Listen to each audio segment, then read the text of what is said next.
ABC Listen. Podcasts, radio, news, music and more. Kate McClymont's career as an investigative journalist has exposed a litany of wrongdoing from politicians, union officials, property developers, sporting organisations and media personalities. Kate's stories have initiated many police cases and prison sentences and won her 10 Walkley Awards so far. Her uncovering of corruption and criminality has also made Kate many enemies who've reacted with a steady stream of abuse over Kate's hygiene and clothing, along with serious threats to her life. But for Kate, that kind of intimidation has only made her even more determined. Hi, Kate. Thank you, Sarah. I'd like to just say my hygiene, it's not that bad. As far as I can tell from our interaction, it's absolutely all above board. I'm glad to hear that. When you cold call someone about a story, how do you approach that first conversation? It depends on why I'm calling them. So if I am calling somebody that I want to help me, I say that first up. Because, you say it's Kate McClymont here and you can hear people go, ah! So I say, oh, look, it's Kate McClymont here. I'm really hoping that you may be able to help me. And then people relax into, oh, great. She's not after me. She's just calling for information.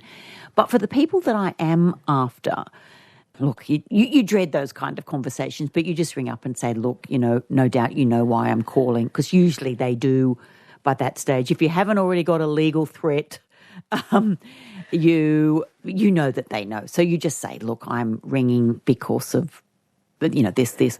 And the other day I rang somebody and then I sent them a text message and the person rang back and said, oh, my God, I'm so thrilled to get a call from you. This is not the number of the person that you were calling, but, oh, my goodness, am I pleased to speak to you. I said, oh, look, that's so nice. I'm sorry you're not the person I've been chasing. When you're trying to fish for information, maybe if it's someone who's not familiar with you or aware of why you might be calling, you're having to bluff as well. Is that part of your suite of skills, is working out what to reveal that what not to say? Look, I think part of your job is being an amateur psychologist. So the phone call is so important. So you are trying to work out just over the phone what method is going to work. Do you ask them, hope you don't mind if I'm ringing, or I'm sorry to call you on a weekend. You try to at least sound human, approachable, understanding. And if that doesn't work, like I had a call yesterday where somebody was, going off at me and I said, look, I'm sorry. Were you in the interview with that person or was I? I think I did the interview and you're wrong. So sometimes it's just a firm line. Sometimes you just have to say, look, no, you've got the wrong end of the stick here. That is not how you are imagining it. You're a keen bridge player, Kate. Is there a crossover between the game of bridge and these kind of interactions? Oh, well, look, I've got some very good stories from some of my my bridge partners. But look, I think bridge is a game of strategy, memory, bit of bluffing. So maybe they are involved. You have done your research. I'd be quite terrified sitting across from you at a bridge table. No. That's what you would say, wouldn't it? No. How important is the public to the work that you do? How regularly are you contacted out of the blue with a tip-off?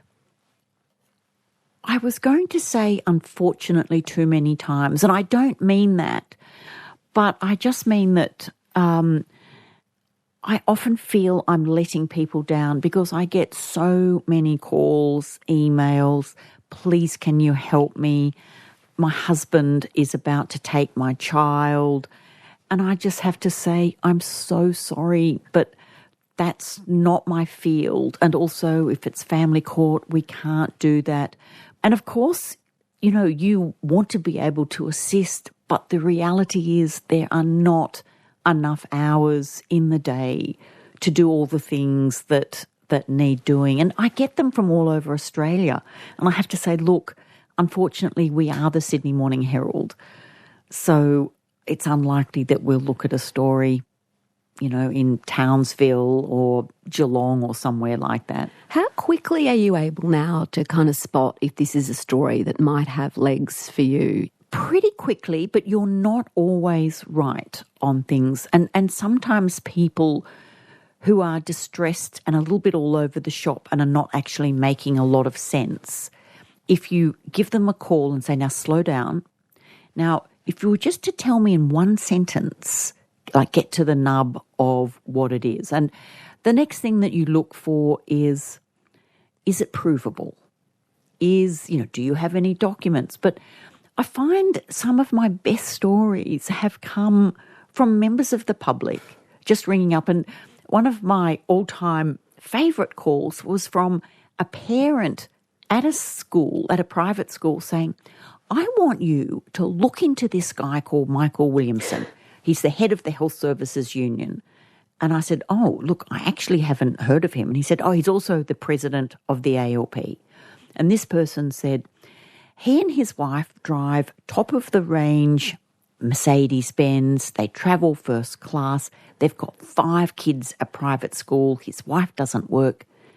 But the ultimate insult for this man was that he kept outbidding them at the school charity auction. That was his bugbear. And Something was up. But as a result of my investigation, that guy went to jail for 5 years. He'd been milking the union, stealing millions. But that was just from a parent at the school saying, why don't you have a look at this guy? So, and people stop me in the dog park and tell you things. So, look, the tips are often very good. And so when you do get a tip that you think is worth following, you want to sniff into it a bit further, where do you start? What's usually your approach? For instance, with Michael Williamson, the first thing that you do is you do what's called an ASIC search, and that's a search with the corporate watchdog to see what companies is somebody in. That will give you a birth date, date of birth. It'll also give you who are the fellow directors. Where was the company located? Where was their principal place of business? So you do that, and then what are the red flags when you're looking at that? The red flags are, have there been administrators appointed? Just, for instance, looking at that Michael Williamson, I get the call, I do my ASIC search. I find that Michael Williamson has a company, say it was called Williamson Global IT. Then I go to the annual report of the union and I start going through, and I find that Williamson Global IT has $1 million contract to provide IT services to the union. I soon find out no such services are provided. And also, if you're around long enough, there are things like, if a director has business interests, you have to disclose third-party interests in an annual report. Then I find that the union owns a property down near the airport, and guess who runs their recording studio from the union-owned property? Michael Williamson's son. So, you start doing property searches. Then I find out that the union architect is doing all the work on his holiday home, on his home. So it was one of those things that it didn't actually take a long time to realise we were absolutely onto something here. So there's all those financial pieces that might go into story. What about the police? What's your relationship with the police when you're following a story? Look, it's mixed. The police try to do their own thing. And it depends on the nature of the story. Like sometimes people will come to you as opposed to going to the police. And as well as being a journalist, I am also a citizen. So I will often say to these people, look, I think that this is serious enough that I think you should go to the police. At the moment, you are a confidential source of mine, so I can make the introduction, but maybe that's something that you should think about. So you do try to do your job as a journalist, but also we are citizens. You must have built good relationships with individual officers over your decades doing this kind of work?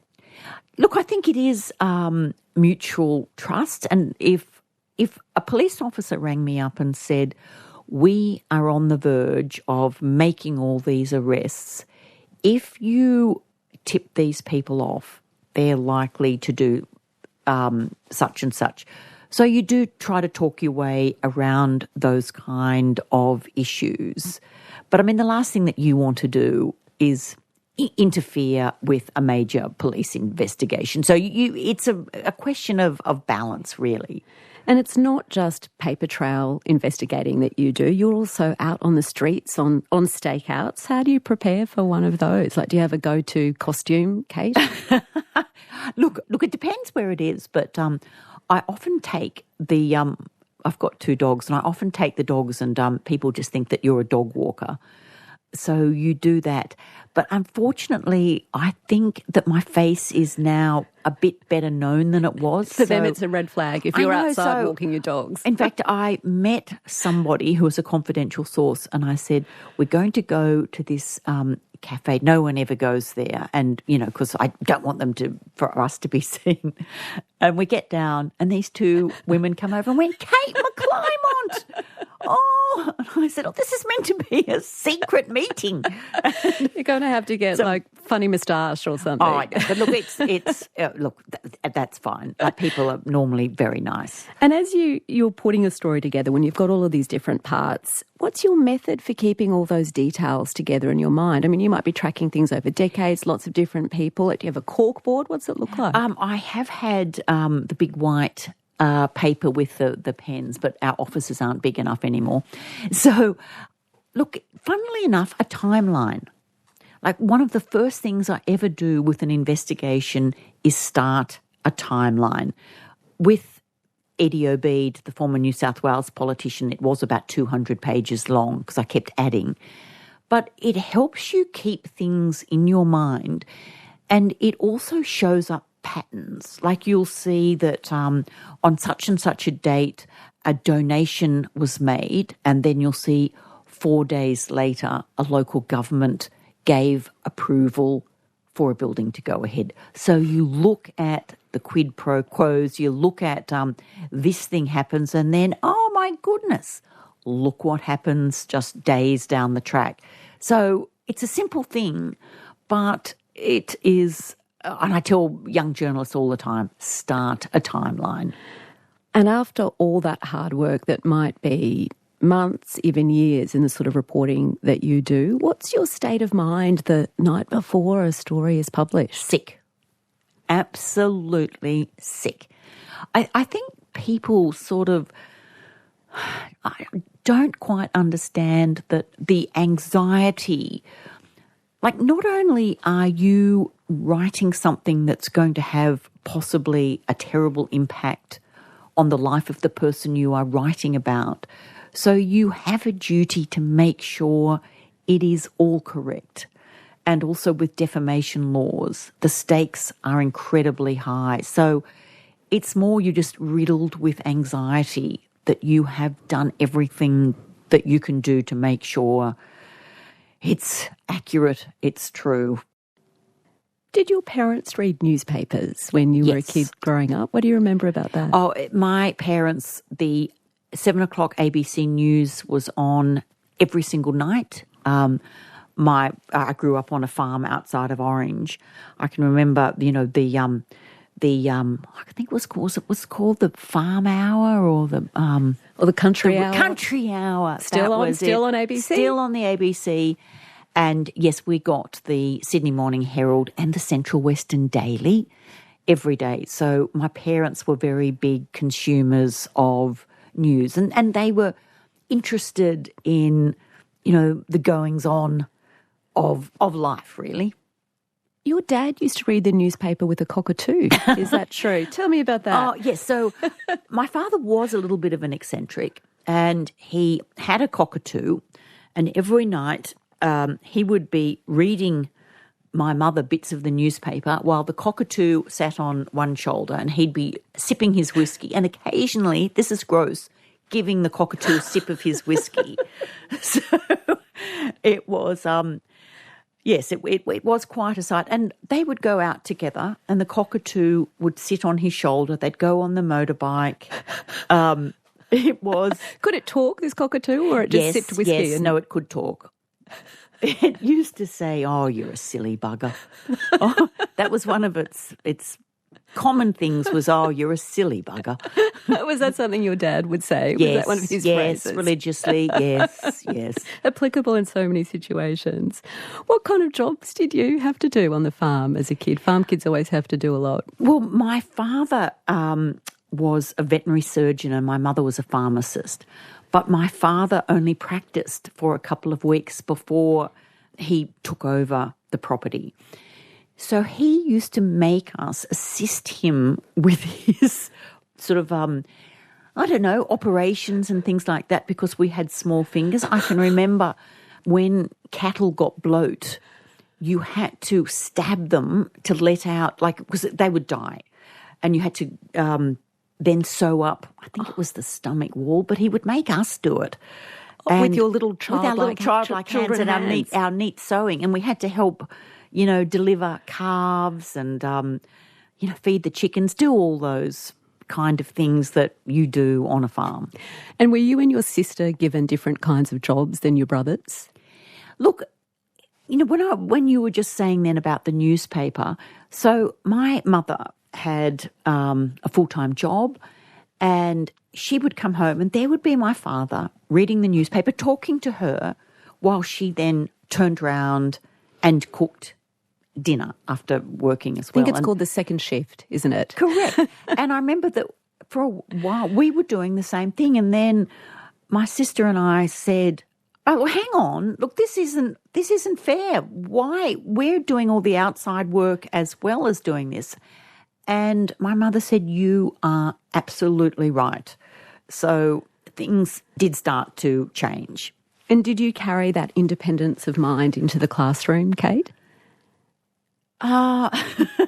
Look, I was one of those children that I was regarded as the class comedian. And every year I would try to get off on a new footing and not crack jokes or make wisecracks from the back of the room. And then it was funny, in sixth class, is at Orange Public School, I had one of those teachers that changed my life. His name was Ron Sinclair, and he recently wrote a letter to the Herald about how proud he was of his student, because I was the ducks of the school. But only because he was one of those teachers that got you. And you just have to thank your lucky stars to have come across just one person who was inspirational, fantastic, fostered a love of learning, fostered a genuine, he was just inspiring. Look, I'm getting teary even thinking about Ron Sinclair and the effect that he had on my life. Have you seen him since? No, but I've seen the letters, he writes a letter to the Herald. He's a prolific writer to the Herald. But, he himself was a Fairbridge farm boy, which was a school outside of Orange that has been exposed by people like the former head of the ABC. David Hill and his twin brother went to that school, and it was, little kids from the UK being sent to what their parents were told was a better life. But it was sexual abuse. It was like modern day slavery. And Ron Sinclair had come from that. Wow. You yourself, Kate, have had some great losses in your family, including the drowning of your brother when you were just children. How did that tragedy shape you, do you think, looking back? Look, I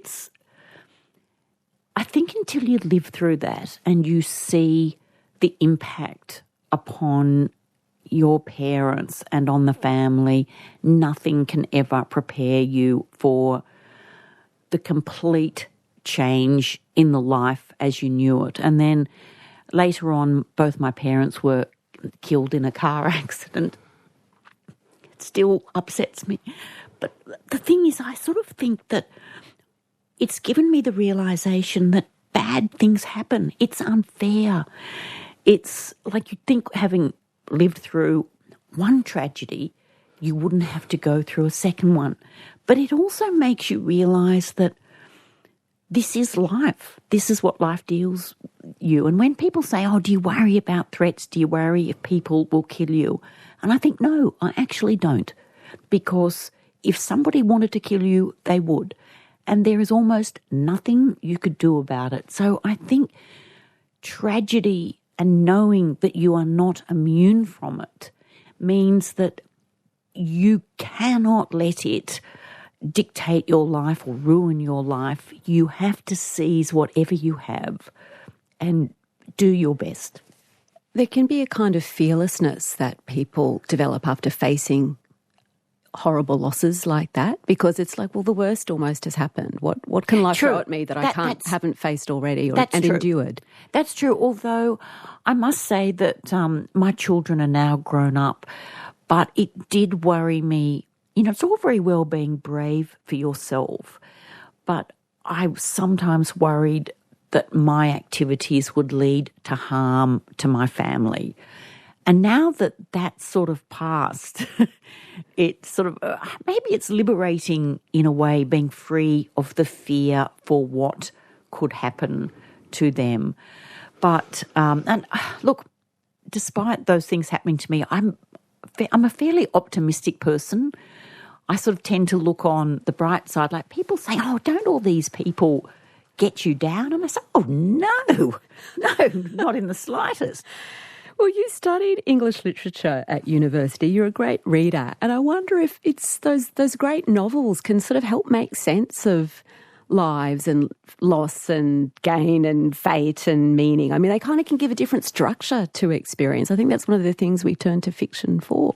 Oh, look, I think absolutely. And every couple of years I reread George Eliot's Middlemarch, which I just think is just one of the most perfect books. But there are, and I think maybe that's why I stuck with journalism, because when I read, you know, like just the most beautiful turns of phrase, I just think, oh, gee, I wish I could have done that, but I can do something else. I could do Eddie Obeid. I can't do Middlemarch. I can't do Helen Garner. I can't do Helen Garner. I can't do, but I guess I can do straightforward things. So when you were studying at university, Kate, you came up with a very innovative way of making money. Can you tell me about your booth in King's Cross? Well, as I was sort of implying, I don't have a great deal of either musical talent, none of those kind of things, but I can talk. So I had a busking booth, and it was questions answered 40 cents, arguments 50 cents, and verbal abuse $1. And look, in those days, King's Cross was sort of the risky centre of Sydney nightlife. And people would walk up and down just looking for something to happen.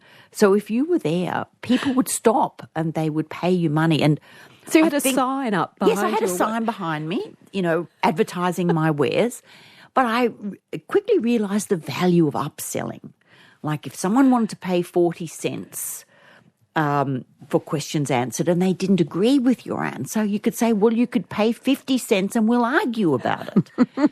But the thing that always stunned me was the amount of young men who would pay $1 and then say, could you please abuse my girlfriend? What? I know, and you would say to the girlfriend, what kind of loser are you to have a boyfriend who would give me $1 to abuse you? Like, what are you doing? It's a foul-proof business scheme that you developed.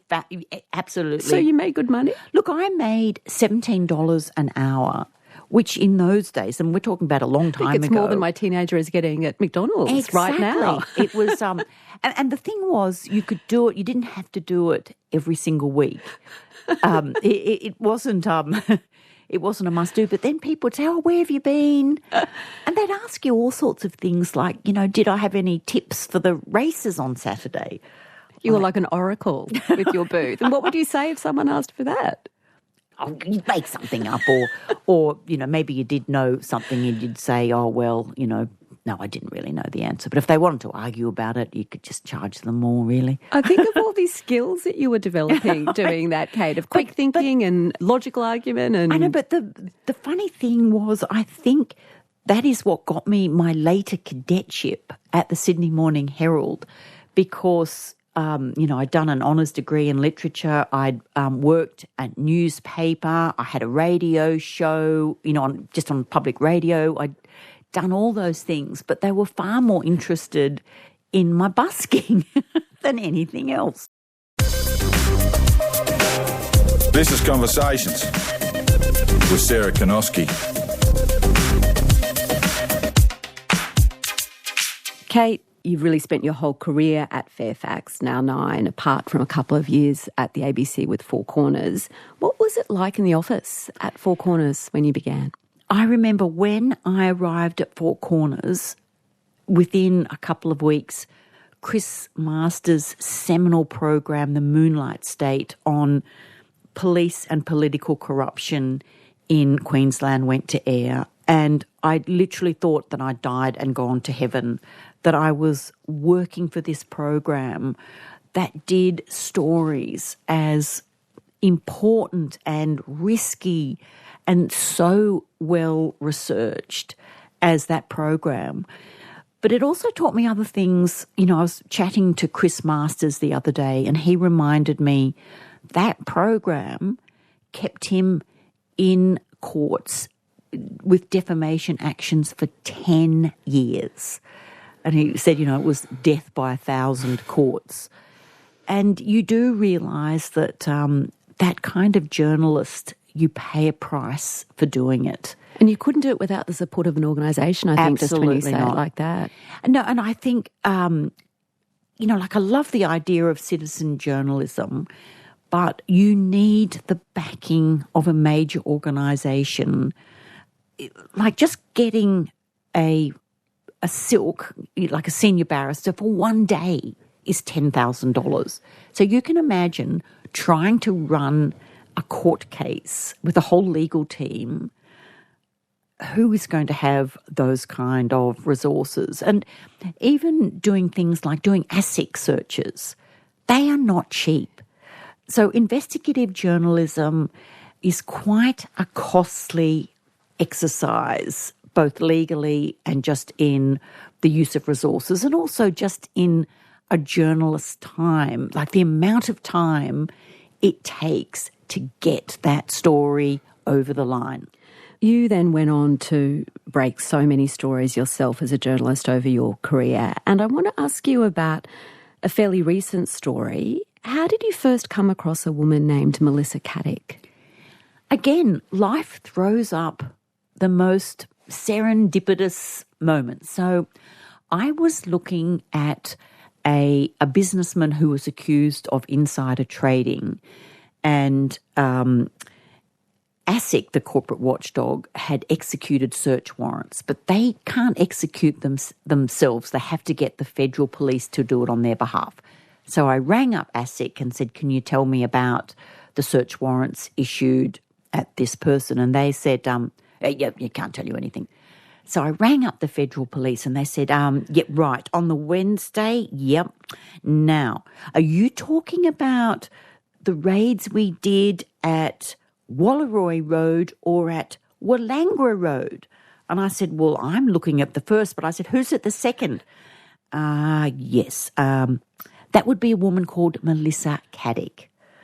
So I then thought, oh, okay. So, you just Google, nothing on Melissa Caddick. In fact, the last thing Melissa Caddick, financial advisor, had done was some years ago she'd been interviewed and she gave tips on how to spot a fraudulent financial advisor, and all the tips she gave were about herself. Please check that they have the appropriate academic qualifications. She'd made hers up. Please check that they have an AFSL license. She was using someone else's. And if people had only taken her guide for how to spot a dodgy operative.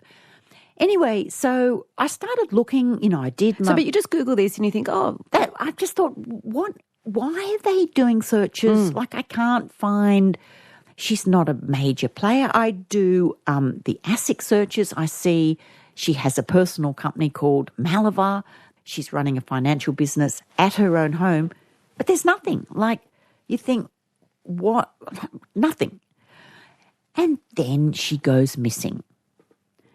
So it's like, right, okay, now there is something really wrong here.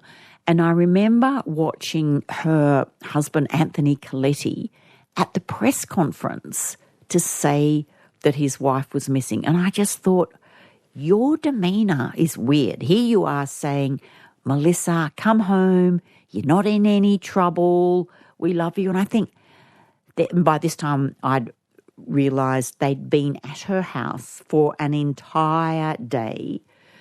She had got up the next morning, supposedly at around 5:30. She'd left her keys, she'd left her phone, she had disappeared. Does her husband ring the police and say, oh, my wife has gone missing? No, he waits 30 hours. 30 hours to report his wife, who is the subject of a major investigation, that she has gone missing. And when he finally does report this to the police, he says he's too busy to come down and give a statement. Now, look, all of this was suspicious, but Anthony Coletti had nothing to do with his wife's disappearance. He's just an unusual person who'd made some unusual decisions. But I then spoke to somebody who'd had the most fortuitous thing happen to her, in that she had, and we have to think back to, this is 2020, it's COVID. So this woman had gone to have root canal therapy, of all dreadful things. So she's in town, she's waiting to see the dentist. There's one other patient in the waiting room. They get chatting and they're talking about the eeriness of the streets being empty, that there's no one there. And this woman says, well, look, I'm actually really lucky because I run a financial advisory service, but we've been able to do it from home. And the other woman says, oh, my financial advisor, she runs her business from home in Dover Heights. There's dead silence. And the other woman said, okay, is it Melissa Caddick? She said, yes. She said, you need to contact me as soon as you get out of your root procedure. Canal surgery. So they spoke that afternoon and she said, you need to get your money out. She's been using my license without my permission, and I think basically reported her to the authorities. So that woman was able to get, she had $2 million with Melissa Caddick, and she'd had it out. And then she called you, the woman. So I'd written a story about this missing woman. And see, the thing is, often you write something and then the information comes through. So this person also showed me documentation, and I said, oh, hang on, like your ComSec accounts that she's selling you to show you how brilliantly your shares are doing, they've only got 6 figures. A ComSec account has, your client number has 8 figures. So I write this in my story, and that single detail opened the floodgate. Then I get family members, cousins, friends saying, oh my God, I've now realised I'm a victim. I read your story. I rang up the Commonwealth Bank. I don't have a ComSec account. It has all been a fraud. And the thing that just struck me at the time was that her fraud was on the people nearest and dearest to her. Like, that is, very unusual for that to happen. And then we're fast forwarding now. So this all happened in November. Melissa Caddick has vanished. No one knows where she is.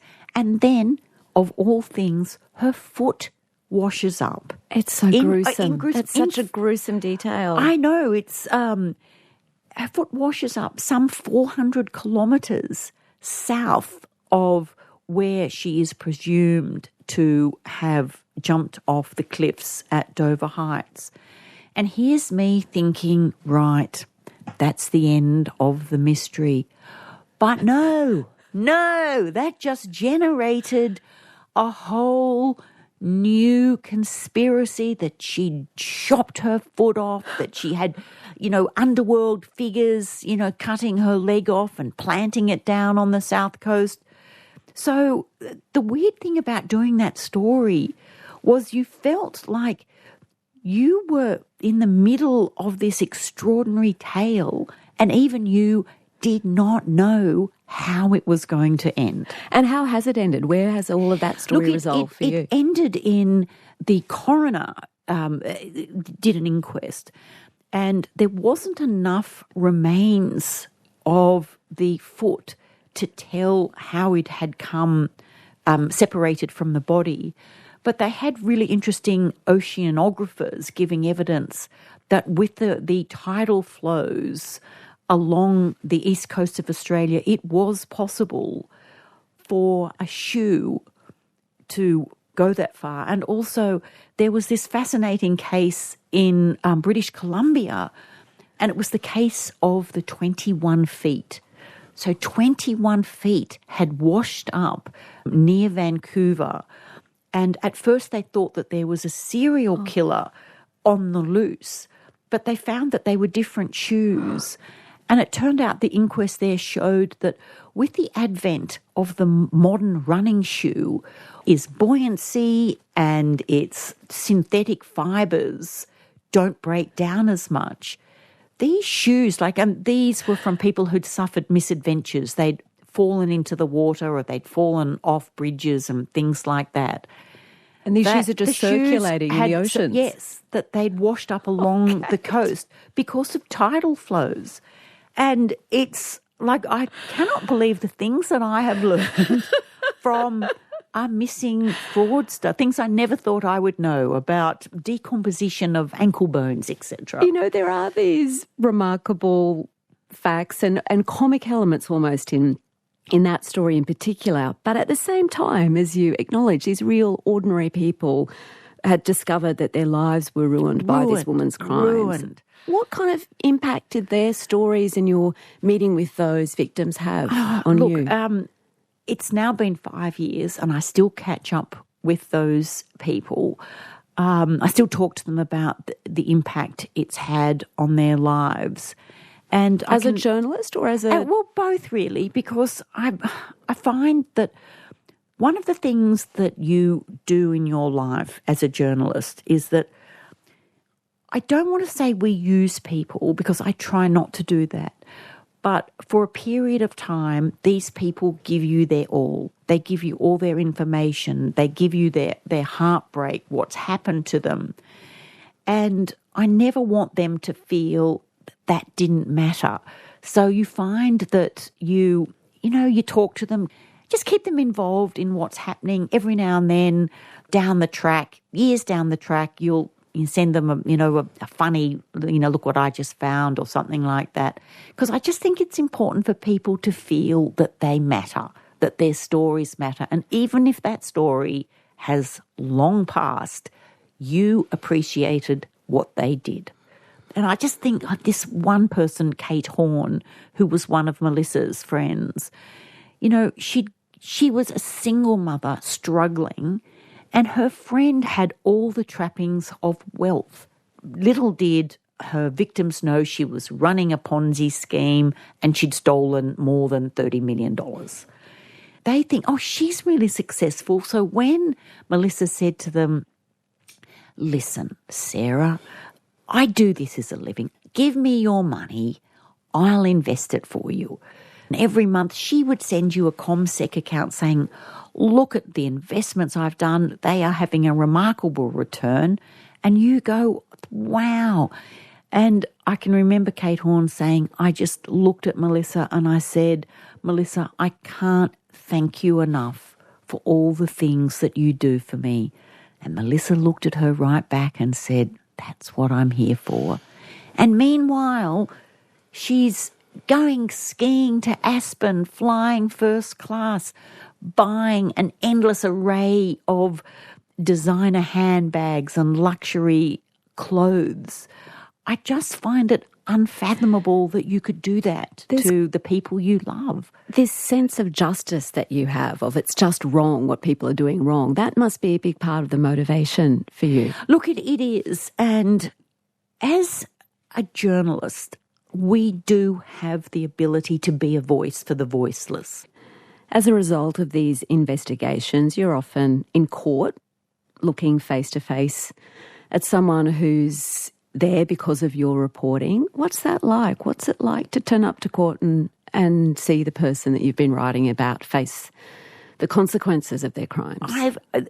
More often than not, they or their family will turn and give you the most filthy looks, like, if they could jump out of their seat and kill you, they would. And you think, I am sorry, I didn't do these crimes. You did. Like, I am just reporting them. It never ceases to amaze me how people will blame the bringer of bad tidings rather than the perpetrator.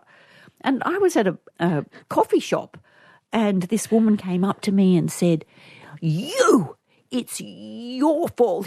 What you did to my husband is just a disgrace. And everyone is dead silent and listening. And I said, "Oh, and where is your husband now?" "Jail." "That's right." And then I just beat a hasty retreat. You mentioned earlier the fact that you've received serious threats, and your family have received threats out of the work that you do, because often you're going after people who've got very significant connections in criminal gangs and organised crime and other individuals. How do you know which threats to take seriously? Look, it's hard to know. I remember writing about a Cremorne businessman, Michael McGurk, who had told me that he was going to be murdered. And he said, "These are the people that are going to have me murdered: Ron Medich and Lucky Gattalari." And you can imagine my shock and horror when 6 days later he's in fact shot dead in front of his 9-year-old son. So I am reporting on this, and I get a letter in my letterbox at home calling me a lying slut and to stop writing about this.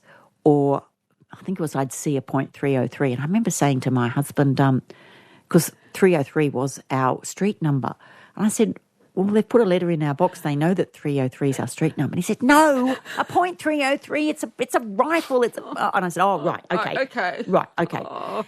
So, I gave that to the police. And look, I never found out who wrote it. But I remember the words of one of my police contacts saying to me, "Kate, look, it's the ones that don't threaten you are the ones that you should worry about." Oh, that's not reassuring. I know. But if you do get death threats like that, it's more likely they just want you to stop what you were doing. If they really wanted to stop you, there are other things that they could do that are more serious. And you just think, it's true, if somebody wanted to do something, they could do it. But I always think it would be very bad for business. But I often joke with my family about, but I worry about how many suspects that there would be. How could they pin down? It'd be the trial of the century. But have there been times where you've had to get security or move out of your house? Well, yes. I can remember doing the Bulldogs salary cap scandal. Like, this was back in 2002, I think it was. And I got a call from the police saying, "Look, we've got credible threats, so you need to move out of your house." But the thing that sticks with me the most then was, rang at work, I've got young children, family. And I said, "Oh, look, can we go to the Sir Stamford?" And they said, "No, it's not in our budget." I said, "Okay, what about the Medina Apartments?" "No, not in the budget." So our family ends up at these dreadful apartments next to the cinemas in George Street, and there were bottle tops under the bed. It was that kind of place. So then I actually thought I'd actually rather die than spend one more night here. So then we had for a little while, we had guards outside the house. And with the cat, how did your children react? What did you do to try to shield them from all that? Isn't this exciting? We're on a holiday. Look, if you keep a positive outlook, your children, they think it's all one. Like you would never say or let on that you were frightened. Like you would never do that. I mean, you did say that, of course, you'd been concerned about them when they were younger, but there was an incident where you used your own children as cover to attend a mafia meeting. Is this true, Kate McClymont? Yes, sadly that is, yes. Yes, so there was going to be a big mafia meeting and I said to my sister-in-law was down from Orange and I said, look, we're going to go for a pizza. It's going to be really good fun. And we get there and I said, now, we've got to see that table over there. We need some photos of that. And she said, what? You're kidding me. I said, oh, look, they'll never suspect children. So, or getting the children to go over there. I said, no, just take the photos. Just walk past casually. Worked a treat, I have to say. What did your kids think of this? That was great. They didn't know. They had a very important job to do and they were very pleased to have done it well. Over your 4 decades as a journalist, you have made mistakes. It would be, I would think, inevitable for anyone, including a naming error in your book about Eddie Obeid. What were those moments like when you realised that despite all of your work attention... A common name and the wrong person. Oh, look, any journalist who says that they never make a mistake, impossible. And the thing about making a mistake is you have to acknowledge it swiftly, quickly, and say, yes, it was a mistake, and try to rectify it. And look, one of the other most ridiculous mistakes I did was covering the inquest into the death of Caroline Byrne. A jury initially found that her boyfriend Gordon Wood had thrown her off a cliff, but it was overturned on appeal. Anyway, so I had accidentally put that the scientific evidence was that she had travelled to land where she did. She had travelled at so many kilometres per second. So readers contacted me and said she would be on the moon if she was travelling at so many kilometres per second. And it was metres per second. No one to blame but myself. And in those days, we actually had Czech subs and they didn't pick it up either. But honestly, it is... I mean, you can be philosophical about it, but it must feel... Oh, it's terrible. You must want to throw up when you realise it's happened. It is terrible. It is like, oh, really? And the errors are usually silly. It's not the core of the story that you're working on, but it can... It's usually not a major part of the story. It's some minor part of the story. And... like, who wants to have a correction saying, we've slipped up, but, we're human and we do it. And how do you pick yourself up after something like that? Oh, look, I think probably the worst thing that happened to me in my career was being successfully sued by Eddie Obeid. And he basically sued for suggesting that he was corrupt.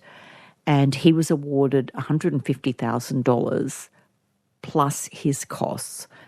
And I remember thinking, my reputation as a journalist is ruined. I can't ever write about Eddie Obeid again. To me, that was just the most momentously horrendous moment in my career. And then it lasted for about 6 months. And then I just thought, oh, look, okay, just dust yourself off. Keep going. And then guess what? Eddie Obeid, as a result of my investigations, there was an ICAC inquiry. He's ended up in jail, not once, not twice, but he'll be out in August, and then next year he's slated to have a 3rd trial. That helped, did it assuage that feeling? When he went to jail for the first time, I was standing in the newsroom watching as it happened. And I wept like it had been the most stressful thing. Like, apart from the lawsuit, one of his sons-in-laws had gone to punch me in the face outside an ICAC inquiry, and a reporter from the Australian stepped in and stopped him. I had private investigators following me, trying to find dirt on me. They'd even set up a fake website that had a photo of me with tape over my face and saying that I'd done all these lies. And, of course, I never Googled my name, so I didn't know it was there. So then they had to send me a photo of the website, but their fingerprints were on the envelope. So I sort of felt it took an enormous toll. Have there ever been points in this long career that you thought, time to step away, or it's not worth it? Yes. Look, every now and then when things like that happen, it's hard to explain the stress of, uncovering things like, sexual abuse or corruption. You know what's coming your way. You know that people are going to master their supporters, or there'll be a campaign to discredit what you have done. And every now and then you think, is this worth it? And then you think, yes, it is. It is absolutely worth it. Well, when we were just chatting before we came in, Kate, you were telling me about how many calls are happening already this morning, what stories you're following at the moment. It seems like your work is as exciting to you as it has always been. Look, almost every single day I think to myself, how lucky am I to do a job that I absolutely love? Not all the time, but most days you think it's an absolute privilege to do this kind of work. Kate, the country is lucky to have you. Thank you so much for being my guest on Conversations. It's been my pleasure, Sarah. Thank you. This conversation with Kate McClymont was produced by Alice Moldovan and recorded on the lands of the Caddick people. Our executive producer is Nicola Harrison. I'm Sarah Konoski. Thanks for listening.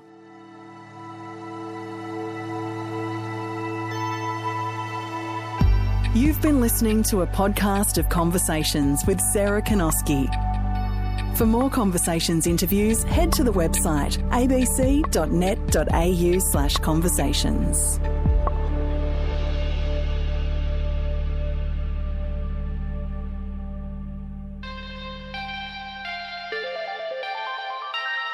Got complicated feelings about pop culture? Stop Everything is a podcast that helps you work it out. I'm not coming in here being like, guys, 90 minutes or nothing. Titanic, 3 hours and 14 minutes. It has to sink. It has to sink slowly to feel that impact of the sinking. I'm glad you said it's like not 90 minutes or bust, Hannah, because I think like it should take the form that it needs to have, right? And like a movie like The Brutalist, 3.5 hours with the interval, we don't have that muscle anymore where it's like, this is my dedicated time and I'm going to enjoy it and I'm going to appreciate it. And I frankly felt like the story was, there is brutality in the story, but I was like, the experience of just taking myself to the cinema, sitting down in a seat, I didn't mind it. Book talk trends, problematic celebrities, or reality TV. Whatever it is, join me, Hannah Reish, and me, Beverly Wang, as we unapologetically overthink pop culture. Find Stop Everything on the ABC Listen app.